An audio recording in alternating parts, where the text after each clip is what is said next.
احنا اول ما بدأنا زيارة مصر مثلا وتونس، لما سمو الامير ذهب، لما سمو ولي العهد ذهب، لما انا ذهبت، ولما قررنا ملياري دولار لمساعدة مصر، كان في حكم العسكر، ما كان اذا تذكرون، ولكن ننسى احنا هذا الموضوع. احنا قررنا هبة ومساعدات في وقت حكم العسكر. وكان الجدول إذا تتذكرون لما زارنا عصام شرف هنا نتكلم عن 10 مليار دولار مساعدة مصر ومساعدة تونس قبل أن يكون هناك انتخابات. وعندما كان الأخ الله يذكره بالخير قائد السيسي رئيس وزراء تونس، نحن قدمنا الدعم لتونس.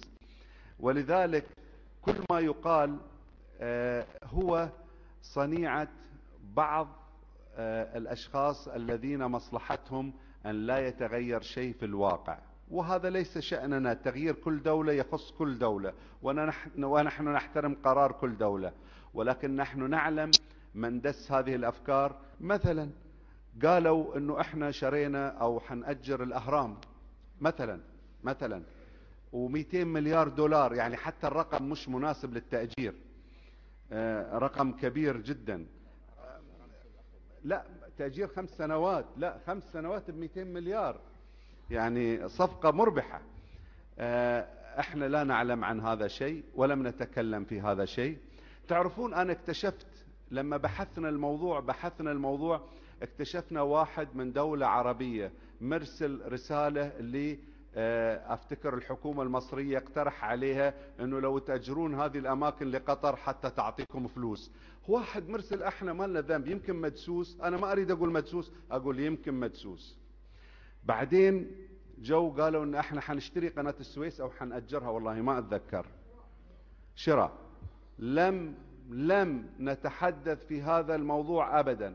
كان هناك مشروع اسمه شرق التفريعة في مصر، وهذا الموضوع عملت مذكرة تفاهم في اثناء زيارة حسني مبارك لقطر الاخيرة، وانا اذا تذكرون ذهبت في ديسمبر واكدنا على بداية المشروع في شرق التفريعة، ووقف المشروع لما صارت المشاكل ورجعنا.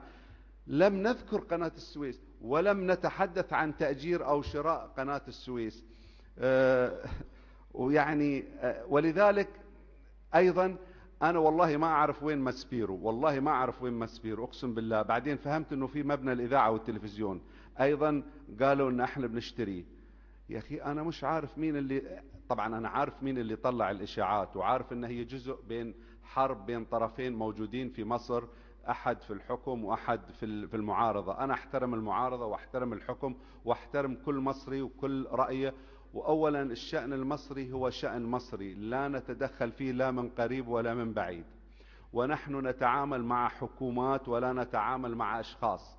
اذا كان لنا اي تعامل مع اشخاص فهو يندرج في التعامل الطبيعي لشخص مع شخص، وليس حكومة مع شخص. ولذلك هذا الموضوع للأسف أخذ دور كبير في الإعلام المصري، وأنا أعرف الأهداف. أنا أعرف أنه تدفقت أموال على أغلب الإعلام أو بعض الإعلام المصري للأسف الشديد لهذا الموضوع، وبمبالغ ضخمة لإثارة هذا الموضوع ضد دولة قطر، طبعا لأهداف أخرى. قد تكون هناك في خلافات بيننا وبين بعض الأشقاء في وجهات النظر في قضايا معينة، فاستغلوها في إعلام مصري لقضية مصرية بسبب الوضع اللي موجود في مصر. للأسف أنه هذا الموضوع خذ حجم كبير، والآن أي حادث يحصل في مصر مثلا نتهم فيه احنا في قطر. احنا لم نعمل جريمة في مصر ولم نعطي أحد شيء مثل ما يقال.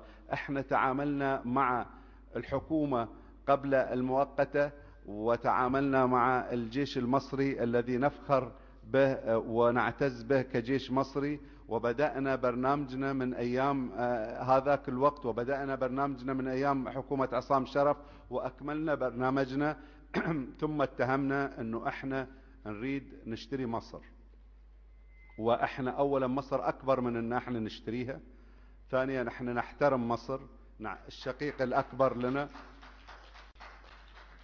وكنا نقول دائما هذا الكلام، حتى في خلافاتنا مع مصر كنا نقول أنه مصر الشقيق الأكبر، ومصر يجب أن تنهض، لأنه إذا نهضت مصر تنهض الأمة العربية. وهذا حقيقة وتاريخ، مش مجاملة لأي أحد.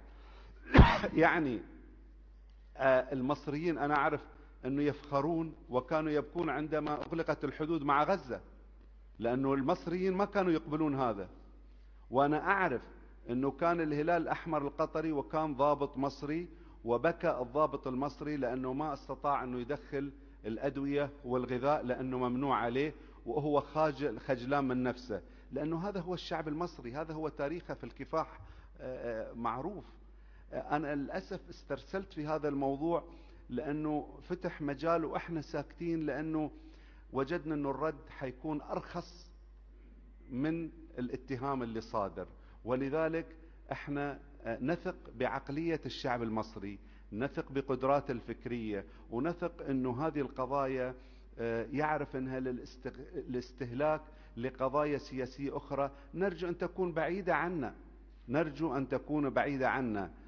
فنحن ندعم ما تريد الشعوب سواء في اي دولة عربية، ونحن نأمل انه يحصل التغيير بإرادة